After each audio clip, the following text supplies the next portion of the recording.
ગુજરાતમાં મંત્રીમંડળમાં વિસ્તરણ કરીને નવા ચહેરાઓને સ્થાન આપવામાં આવ્યું, જેમાં કોંગ્રેસમાંથી રાજીનામું આપીને ભાજપમાં આવેલા અર્જુન મોઢવાડિયાને કેબિનેટ મંત્રીના શપથ લેવડાવવામાં આવ્યા છે। 2002 થી અત્યાર સુધીમાં 3 વાર કોંગ્રેસના ચિહ્ન પરથી ધારાસભ્ય બનેલા અર્જુન મોઢવાડિયા હવે ભાજપ સરકારના મંત્રી બન્યા છે।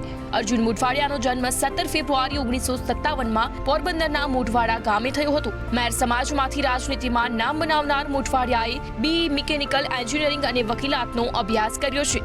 તેઓ વર્ષ 1982 થી 2002 સુધી સૌરાષ્ટ્ર યુનિવર્સિટીમાં સેનેટ મેમ્બર પણ રહી ચૂક્યા છે। ત્યારબાદ તેઓ કોંગ્રેસના સક્રિય કાર્યકર બન્યા હતા। તેમણે 2002માં પોરબંદરથી કોંગ્રેસની ટિકિટ પર ચૂંટણી લડી હતી, જેમાં તેઓ જીત્યા હતા। આ સમયે તેઓ ભાજપના બાબુ બોખરિયા સામે ભારે સાબિત થયા હતા।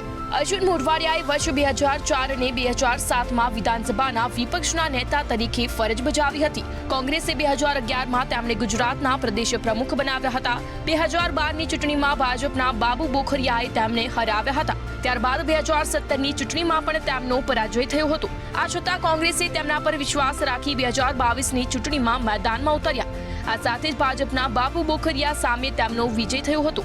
ત્યારબાદ તેમણે કોંગ્રેસમાંથી રાજીનામું આપી દીધું હતું અને ભાજપમાં જોડાઈ ગયા હતા। પોરબંદરની બેઠક પર ભાજપે તેમને ટિકિટ આપતા તેઓ પેટા ચૂંટણી જીત્યા હતા। હવે ભાજપની સરકારમાં તેમને મંત્રી પદ આપવામાં આવ્યું છે। અર્જુન મોઢવાડિયાએ કેબિનેટ મંત્રીના શપથ લીધા છે। બ્યુરો રિપોર્ટ, મંતવ્ય ન્યૂઝ।